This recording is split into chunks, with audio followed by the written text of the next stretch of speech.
Bapa di surga, di dalam nama Tuhan Yesus, kami bersyukur pagi hari ini kami boleh berada di tempat ini untuk mendengarkan, merenungkan, dan berjuang untuk menerapkan firman-Mu.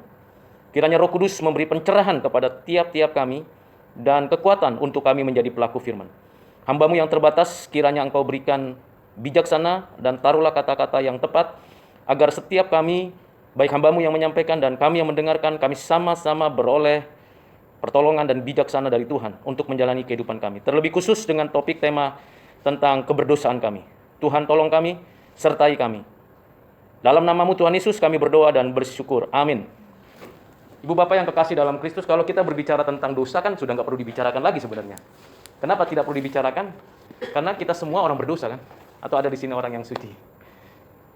Tidak ada pasti. Cuma kita orang berdosa.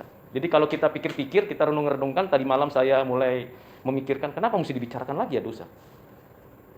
Bukankah kita semua berulang kali mempraktekkannya, tanpa perlu diajarin papa mama, tanpa perlu diajarkan oleh tetangga atau orang lain. Tetapi kita, tanpa kita suka atau kita senang, atau kita jadi kebiasaan, kita berbuat dosa. Tutur kata kita, respon kita berdampak pada orang lain, atau kita punya respon karena dalam hati kita seperti apa. Di dalam surat Paulus kepada jemaat di Roma. Jemaat di Roma itu bukan didirikan oleh Rasul Paulus, tetapi Rasul Paulus punya satu keinginan agar di kota itu ia boleh berbagi, menceritakan tentang siapa Yesus Kristus dan menyatakannya. Dan sekaligus kalau kita baca surat Roma ini menjadi surat yang sangat penting di dalam konteks masa lalu dan masa kini, berkaitan dengan 3 hal: keberadaan kita yang berdosa, penebusan Kristus di dalam dan melalui iman yang Tuhan sudah sediakan, dan bagaimana respon kita terhadap dunia di sekitar kita. Salah satu bagian yang berkaitan dengan itu di dalam Roma pasal 5 ayat 12. Saya akan lompat bagian-bagian ayat ini yang nanti kita bisa baca dan kita bisa refleksikan bersama. Demikianlah firman Tuhan, sebab itu sama seperti dosa telah masuk ke dalam dunia oleh satu orang, dan oleh dosa itu juga maut, demikianlah maut itu telah menjalar kepada semua orang, karena semua orang telah berbuat dosa. Pertanyaan yang simpel yang sering kali kita ajukan atau sering kita diskusikan adalah, dosa itu ditetapkan oleh Allah atau tidak? Dosa itu berasal dari mana sesungguhnya? Apa ujuk-ujuk muncul gitu, makhluk, sesosok dosa? Kalau saya bisa jelaskan saya dari mana gitu.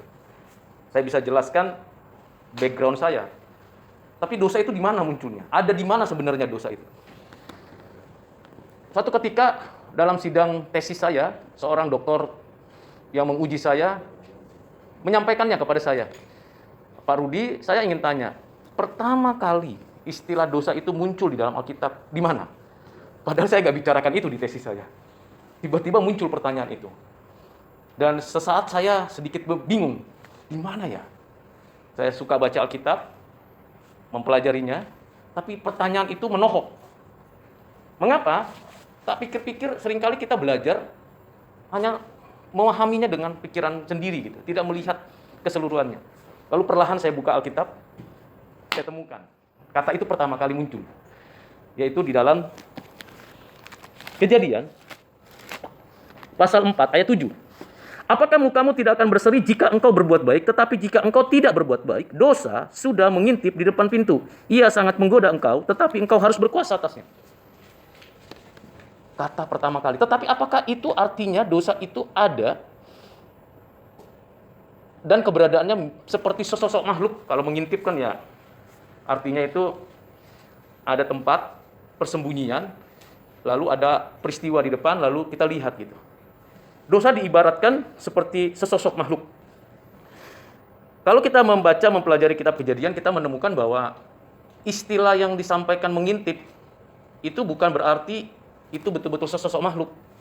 Tapi itu impersonal, sebuah pengertian bahwa dosa itu begitu kuatnya, begitu hebatnya, begitu luar biasanya di sana. Tapi kalau kita renung-renungkan lagi, dosa itu apa ya? Boleh Bapak Ibu, boleh definisikan dosa itu apa kira-kira? Kalau saya mendefinisikan, seperti inilah ya. Saya nggak pencet-pencet, nanti takutnya salah pula di situ ya. Tapi kita bisa definisikan ini kan, bisa kita buat kategorinya.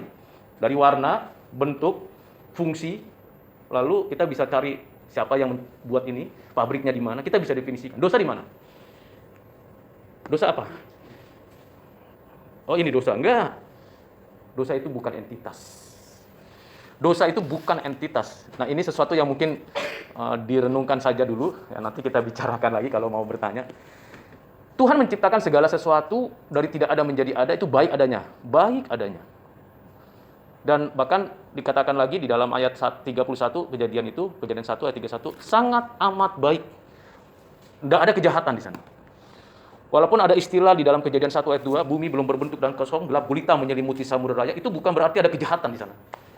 Karena ada pendapat mengatakan kejahatan sama eksisnya dengan kebaikan. Berarti dosa ada di mana? Di kejahatan atau di kebaikan? Nah, ini mulai berfilosofi ya. Jadi kalau saya sama dengan yang khotbah itu ya sudah dapat, Bapak Ibu sudah dapatkan semua bukan? Sudah baca ya ringkasan khotbahnya? Ada yang belum dapat Bapak Ibu ringkasan khotbah yang hari Selasa? Sudah dapat ya, sudah baca semua ya? Sudah dapatkan manfaatnya dari sana ya? Nah, yang saya ingin gali temukan lagi adalah dosa. Kalau dosa bukan entitas, entitas itu tahu Bapak Ibu ya? Entitas itu Tuhan menciptakan langit dan bumi dengan segala isinya dan tidak ada menjadi ada. Ada yang diciptakan Tuhan ruang waktu, dan di dalam ruang waktu itu ada yang namanya entitas. Batu, ya kan? Itu entitas. Tapi itu bagian daripada entitas, benda namanya. Ada benda padat, benda cair, benda gas, dan yang lain-lain. Bahkan ada cahaya di sana, ada gelombang di sana. Yang kedua, tumbuh-tumbuhan, pepohonan, kecil, besar, maha besar. Kembali kepada entitas, itu namanya tumbuhan, pepohonan. Yang ketiga adalah binatang, hewan. Itu satu entitas. Yang keempat, manusia. Yang kelima, malaikat. Semua entitas itu diciptakan Tuhan dengan hukumnya, hukum alamnya, hukum moralnya, hukum rohaninya dalam satu sistem kehidupan. Dengan tujuan memuliakan Allah. Pertanyaan kembali kepada pertanyaan awal. Di mana dosa? Mengapa saya bisa berkata kotor, melakukan kejahatan, berbohong, berdusta? Mengapa saya pernah punya itu? Mengapa saya pernah membenci orang lain? Di mana ada di sini? Itu sesuatu yang spiritual atau sesuatu yang dari setan? Setan itu makhluk malaikat yang jatuh. Itu entitas. Saya mencuri, saya berbohong. Yang berbuat kan Rudi Silitonga. Enggak salahkan, hei dosa, kenapa kau mencuri? Yang ditangkap polisi atau yang diadili polisi Rudi Silitonga kalau ketahuan mencuri misalnya. Enggak sesosok dosa taruh ditempatkan di sidang, biarin dia memang yang salah. Atau kita menyalahkan setan kan, kebanyakan gitu kan. Ngantuk, nyalakan setan. Males, nyalakan setan. Karena setan ya udah setan dia gitu. Sampai diadili setan oleh kita. Padahal kita yang berbuat. Jadi dosa di mana? Dosa itu bukan entitas. Dosa itu melekat pada diri. Dosa itu di dalam bahasa teologinya amartologi. Ilmu yang mempelajari tentang keberadaan dosa. Tidak tepat sasaran, memberontak dengan sengaja. Karena ada kebebasan dalam diri kita. Makhluk ciptaan pribadi itu ada dua, yaitu adalah manusia dan malaikat. Sehingga kita bisa bebas walaupun terbatas, sehingga kita dengan bebas bisa mengatakan, saya nggak mau terima Tuhan. Saya nggak mau percaya sama dia. Setan nambah-nambahin. Iya bener, nggak usah. Makan aja itu buah. Kalau kau makan, tahu nggak rahasianya? Kamu akan jadi seperti Allah. Sayangnya nggak kritis Adam waktu itu Hawa. Karena sudah nafsu ingin jadi Tuhan. Kenapa nggak kritis? Karena sudah nafsu ingin jadi Tuhan. Kalau dia balik bertanya, kenapa kau nggak pernah jadi Tuhan? Karena kalau sudah tahu. Kenapa engkau tidak makan buah itu, sehingga engkau punya bukti, evidensialnya kamu ada. Bahwa kamu sudah makan buah itu, dan kamu bisa menjadi seperti Tuhan. Kan kritis harusnya. Tapi karena keinginan dan kebebasannya mau seperti Tuhan, sikap dan sifat kritisnya hilang. Seperti ditelan gitu. Nah, pada momen di mana itu terjadi, pada momen di mana seseorang itu dengan bebasnya ingin memberontak kepada Tuhan Allah, ingin melawan Tuhan Allah, ingin menolak semua kebaikan yang disediakan Tuhan pada diri manusia dan pada yang disediakan Tuhan, di situ momen namanya dosa. Pertanyaannya yang berikutnya, kalau begitu dosa itu ditetapkan Tuhan apa tidak? Kan Tuhan nggak tahu. Tuhan tidak kaget lah, wih Adam, saya baru tahu kamu diciptakan ternyata mencobaiku. Kaget gitu Tuhan? Enggak. Tuhan enggak kaget, enggak shock melihat Hawa bercengkrama dengan ular, dan Hawa memberikan kepada Adam, suaminya yang di sebelahnya. Adamnya diam-diam aja. Suami yang tidak mau membela istrinya, walaupun diganggu orang lain, enggak mau dibela, dia diam-diam aja. Dikasih Hawa, dia diam dan makan. Tuhan tahu nggak? Tahu pasti. Kalau Tuhan nggak tahu ya selesai, Alkitab ini nggak usah dibaca. Tuhan tahu. Kenapa tidak diberhentikan? Tuhan Maha Kuasa mampu dong menolak. Ular diam, jangan ganggu-ganggu, itu ciptaanku yang mewakiliku di bumi ini. Kenapa? Karena kita diciptakan Tuhan belum diuji kedewasaannya waktu itu. Dan yang menarik, kita ada di pinggangnya Adam. Bahasa aslinya sebenarnya sedikit vulgar ya Bapak Ibu. Spermatozoa.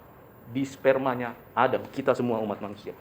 Jadi ketika Adam berbuat dosa, dengan sengaja saat itu kita ada di sana. Karena bagi Tuhan semua present, bagi kita semua kronologis. Dan itu yang terjadi. Sehingga kita dilahirkan dalam keadaan berdosa. Sin, huruf besar, itu ada pada pihak kita semua. Keturunannya. Jadi bukan hasil pernikahan yang menyebabkan saya itu berdosa, bukan karena papa mama melakukan hubungan seksual, padahal itu diberkati Tuhan. Lalu ada konsepsi di rahim ibu saya, kemudian saya ada di sana, diciptakan, dibentuk, diberikan hidup. Lalu karena itu dosa orang tua saya mengalir ke saya. Tidak. Konsep itu tidak tepat. Karena keberdosaan saya bukan karena pernikahan papa mama saya. Tapi karena saya ada di dalam Adam. Nah, Karl Barth sangat tidak setuju apa yang dijelaskan di dalam Kejadian pasal 3 dan pasal 5 kitab Roma tadi. Menganggap bahwa apa yang dituliskan di sana hanya sebuah ilustrasi. Wah, itu menakutkan sekali kalau itu sebuah ilustrasi. Karena apa? Kalau begitu Kristus yang menebus kita orang berdosa ini juga ilustrasi dong. Karena kita nggak lihat dan kita bagaimana bisa meyakini kita semua ada di dalam Kristus. Nah, ini dua hal yang kita kritisi dari pemikiran Karl Barth, neo-ortodoks pemikirannya. Jadi kita di dalam Adam itu sebabnya kita oleh karena anugerahnya di dalam Kristus. Sehingga kita beroleh status yang baru, bukan lagi orang berdosa, tapi orang kudus. Bapak, Ibu, Saudara yang kasih dalam Kristus, kita bersyukur kalau kita mendapatkan firman ini. Karena tidak semua orang bisa mengerti bagian ini dan diberikan pencerahan oleh Tuhan. Kalau dosa bukan entitas, kalau dosa itu melekat pada diri karena kebebasan kita gunakan, apakah kejatuhan kita berbuat dosa itu merupakan sebuah tragedi? Nah, ini lebih dalam lagi ya. Apakah sebuah tragedi? Jawabannya tidak. Semua peristiwa yang terjadi di semesta alam yang Tuhan ciptakan, Tuhan tahu, Tuhan berdaulat, Tuhan menetapkan kejatuhan. Kalau Tuhan tidak menetapkan kejatuhan, maka peristiwa itu adalah tragedi. Dari hadapan Tuhan tidak ada tragedi. Perbuatan saya berdosa itu bukan ketetapan Allah. Tapi kejatuhan itu berada dalam ketetapan Allah. Agar sinkron dengan ketetapannya menebus kita. Karena dalam ketetapannya, pasti kita sudah tahu, salah satu bagian penting yang tidak terpisahkan dari penciptaan dan providensia adalah penebusan. Dan dalam ketetapan penebusan, jelas sekali bahwa ada orang pilihan yang ditebus oleh Kristus. Mengapa itu ada istilah itu di dalam kekekalan yang belum semua diciptakan, tapi sudah ada ditetapkan? Secara implisit, di situ memberikan gambaran kepada kita. Keberadaan kejatuhan manusia pun sudah di dalam ketetapan. Jadi kalau Bapak Ibu, saya sendiri berdosa, memang karena perbuatan saya, tapi saya bisa berhadapan dengan Tuhan yang kudus dan bisa menghampiri Tuhan dengan penuh keberanian, karena sudah ditetapkannya kita beroleh penebusan. Dan kita bisa datang memohon pengampunan, memohon belas kasihan. Ketetapannya itu apa? Kita ada di dalam Kristus. Kita tidak lagi ada di dalam Adam. Semua diciptakan, tapi yang ditebus sebagian. Apa kaitannya dengan dosa? Ya karena semua sudah berdosa. Alkitab dengan jelas berulang-ulang mengatakan semua orang telah berbuat dosa. Jadi maka di awal saya sudah katakan, kita membicarakan keberdosaan kita. Sebenarnya kalau kita mau sharing satu-satu, sampai tahun depan juga nggak akan selesai kan menceritakan dosa-dosa kita. Mungkinkah terpaut dengan kekekalan, kesucian, keadilan, kebenaran saat yang sama? Mungkin iya, mungkin sedang berdosa. Tetapi semuanya itu ditebus oleh Kristus. Kita bersyukur sekali pemikiran yang Tuhan berikan kepada Rasul Paulus untuk mengajar jemaat Roma, memberikan kepada kita keteguhan iman. Kalau kita berhenti di dalam Roma, pasal yang kelima ayat 12 saja, maka kita akan ada yang bisa saya katakan hopeless. Ya, kita sudah berdosa, ayo kita berbuat dosa, kita senang-senang, toh hidup ini berakhir gitu. Toh nggak ada harapan? Jawabannya tidak. Di ayat 15 sesuatu yang sangat mengesankan bagi saya. Tetapi karunia Allah tidak sama dengan pelanggaran Adam. Sebab jika karena pelanggaran satu orang semua orang telah jatuh di dalam kuasa maut, jauh lebih besar lagi kasih karunia Allah dan karunia-Nya yang dilimpahkannya atas semua orang karena satu orang, yaitu Yesus Kristus. Wow. Ini berita yang tidak pernah ditemukan dimanapun. Tidak pernah ditemukan di agama yang ada 4.000 agama lebih di dunia ini. Di dunia ini ada 4.000 lebih agama, Bapak Ibu. Tidak pernah ditemukan. Salah satu saya kutip dari mereka adalah, kita harus berjuang berbuat baik. Gitu. Untuk diperkenan Tuhan. Kita harus berjuang sebisa mungkin dengan segala aturan. Dibuat aturan ini. Banyak sekali peraturannya. Mirip seperti Judaisme. 315 tidak boleh ini. 315 jangan. Siapakah yang sanggup? Nggak ada. Berapa peraturan di Indonesia, Bapak Ibu? Siapa yang hafal dan siapa yang taat sepenuhnya? Tapi kalau kita hidup kan bukan hanya di satu tempat, di mana lagi? Di masyarakat. Tapi kalau kita ikuti satu, siapa yang sanggup? Jadi terikat, makin banyak peraturan, makin banyak ketentuan, ternyata makin membuktikan kita tak berdaya menghadapi keberdosaan kita. Makin tak berdaya, makin sadar.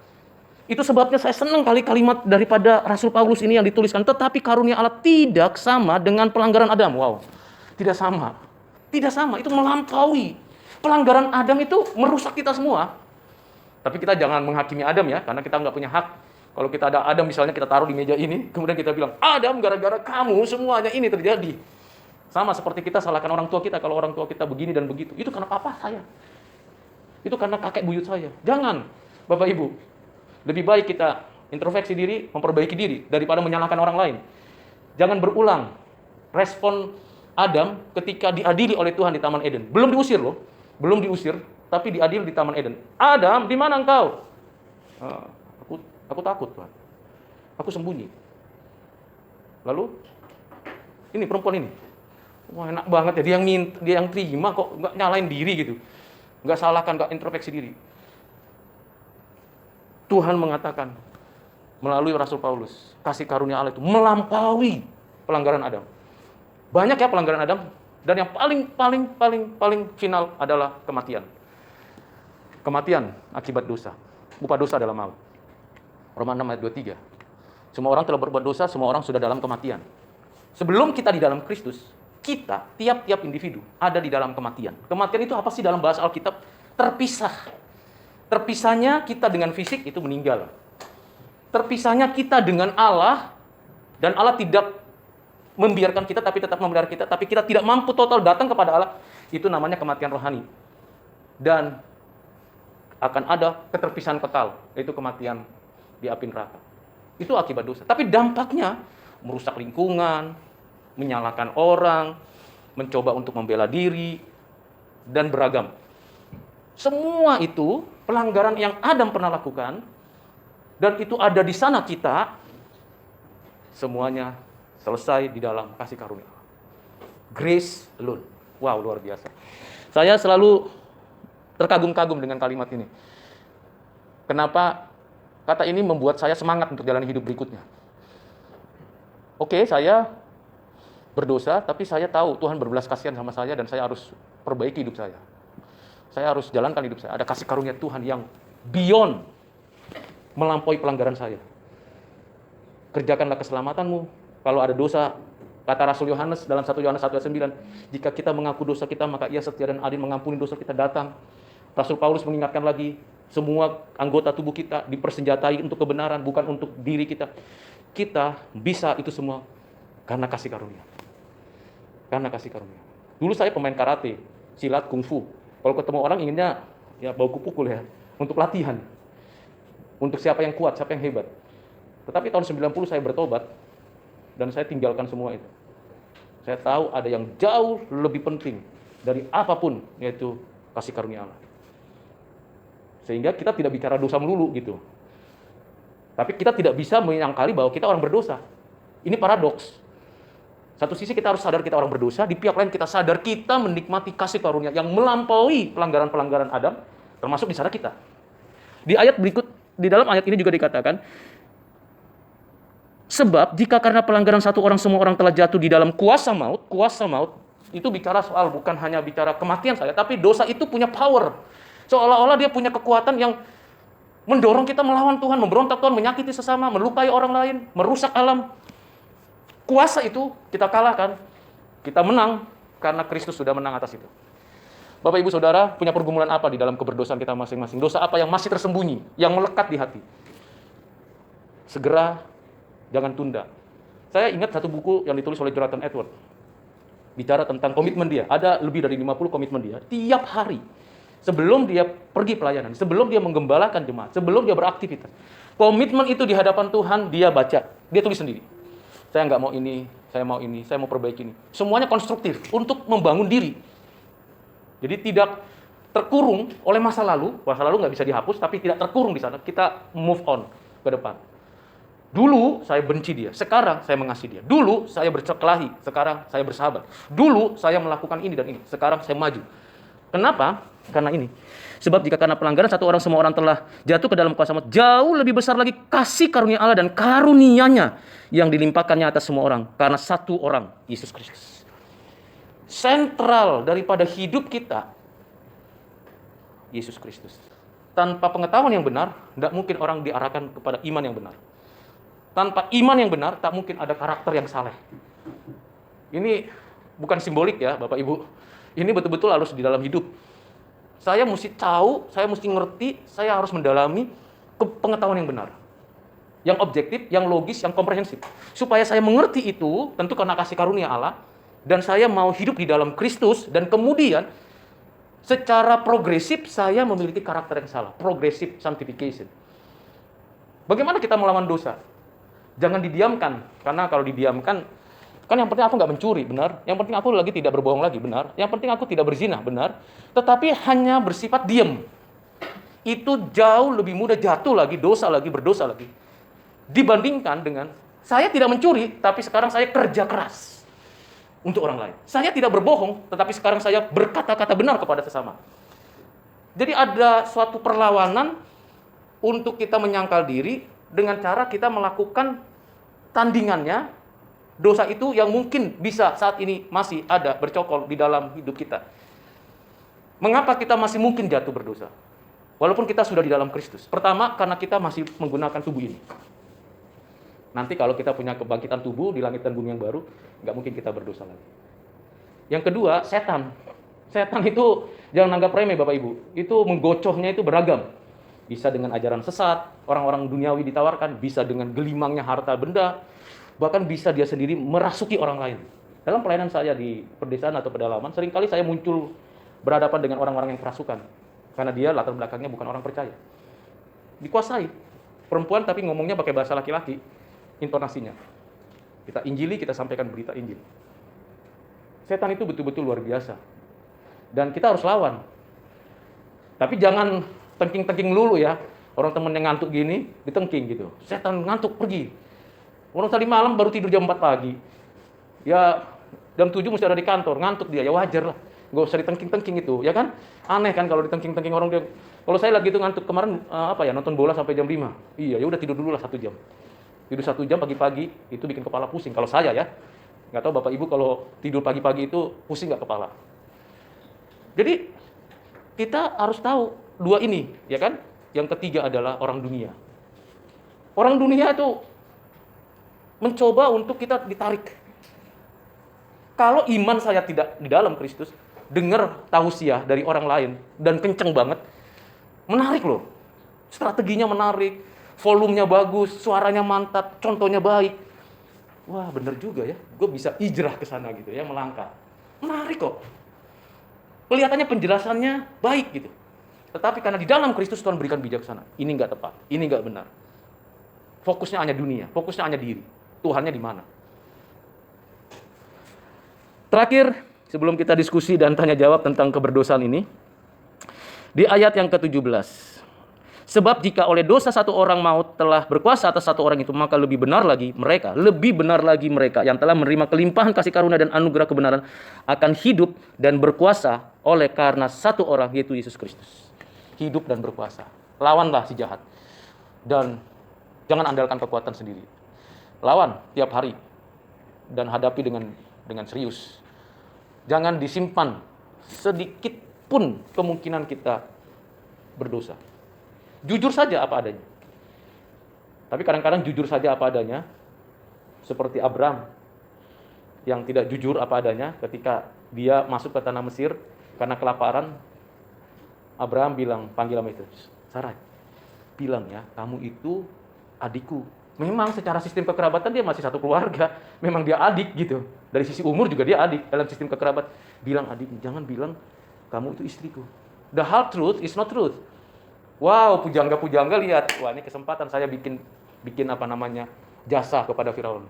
Ngobrol lah, Firaun, ada wanita cantik di sana, begini begitu. Wah, nggak ada loh kayak begitu. Wah, pujangga senang dong promosiin kan, supaya dia dapat promosi juga. Kan biasa kan ke raja atau ke Firaun, pujangga ini memberikan semacam jasa supaya dia dipromosikan atau dia tidak dipecat menjadi pujangga. Maka dia datang, panggil perempuan itu, wih cantik rupanya. Tanpa diselidiki, tanpa diketahui secara utuh, mau dijadikan istri. Tuhan langsung bertindak. Ini adalah ibu nanti dari anak perjanjian. Jatuhkan tulah. Tidak jujur. Pelajaran yang paling penting adalah transparan, jujur. Tapi jujur itu kadang-kadang itu risikonya. Karena dia takut kalau jujur, dibunuh, dianiaya. Udah berasumsi jelek terhadap orang lain, dia mengatakan itu. Itu yang menjadi contoh dalam hidup kita. Tapi kita harusnya punya pengertian yang ayat 17 ini. Maka lebih benar lagi mereka yang telah menerima kelimpahan kasih karunia dan anugerah kebenaran akan hidup dan berkuasa. Akan hidup. Kita yang mati jadi hidup. Kita adalah orang-orang hidup, bukan lagi orang-orang mati. Kita tidak lagi berada di bayang-bayang kematian. Siapa yang pernah baca bukunya Jonathan Edwards, saya senang bukunya dia ya, sangat reflektif. Orang berdosa di tangan Allah yang murka. Tipis sekali bukunya. Bisa di-download, cari bukunya. Orang berdosa di tangan Allah yang murka. Itu KKR yang disampaikan oleh dia dan dampaknya sampai hari ini Amerika diberkati Tuhan. Orang berdosa di tangan Allah yang murka. Saya berulang kali baca itu, pernah juga sampaikan seminar tentang kalimat-kalimat yang ada dalam buku itu. Mengesankan bagi saya dan membuat saya bertindak untuk menikmati hidup dan kuasa di dalam Kristus. Kiranya perenungan hari ini menolong Bapak Ibu dan kita semua, termasuk saya, untuk kita mengatakan, saya orang benar, saya orang yang bebas, saya orang yang hidup di dalam Kristus. Dan saya mau tinggalkan dosa. Ada lagu gubahan dari pendeta saya, dosa keluar, air hidup masuk dengan kelimpahan, semakin memancar, semakin ajaiblah, sampai hidup yang kekal. Pernah tahu lagu itu? Pernah ya? Siapa yang udah pernah tahu? Itu lagu anak-anak ya, tapi saya senang lagu itu. Karena itu mengingatkan saya. Dosa keluar, air hidup masuk dengan kelimpahan. Semakin memancar, semakin ajaiblah, sampai hidup yang kekal. Mari kita berdoa. Bapa, kami mau dosa apapun yang kami perbuat di masa lalu atau masa kini, itu keluar dari kami. Menyingkir dari kami dan ampunilah dosa kesalahan kami Tuhan. Bapa, kami sadar bahwa kami tidak mampu berjalan sendiri karena ada godaan setan, orang dunia dan kedagingan kami. Tapi kami bersyukur karena di dalam kasih karunia dan karuniamu kami mendapatkan kekuatan, kemenangan dan dinyatakan jadi orang benar. Kami bersyukur karena Tuhan menjadikan kami anak-anak-Mu dan kami boleh menikmati kemenangan demi kemenangan melawan dosa. Bukan hanya itu saja ya Tuhan, kami menyaksikan kebaikan-kebaikan Tuhan kepada sesama kami. Kami menyaksikan belas kasihan dan kemurahan Tuhan kepada diri sesama kami, kepada orang-orang di sekitar kami dan lingkungan kami. Jadikan kami orang-orang yang sungguh-sungguh mewakili Tuhan di tengah dunia yang fana ini. Kiranya perenungan yang singkat dan refleksi yang hamba-Mu sampaikan menjadi berkat bagi kami. Kalau ada kata-kata yang kurang tepat, Kau singkirkan dari hati kami. Dan kalau ada kata-kata kalimat yang baik, yang benar, Engkau tanamkan di dalam diri kami. Ya Roh Kudus, dengarkanlah doa kami ya Bapa, yang kami sampaikan di dalam nama Tuhan Yesus. Amin.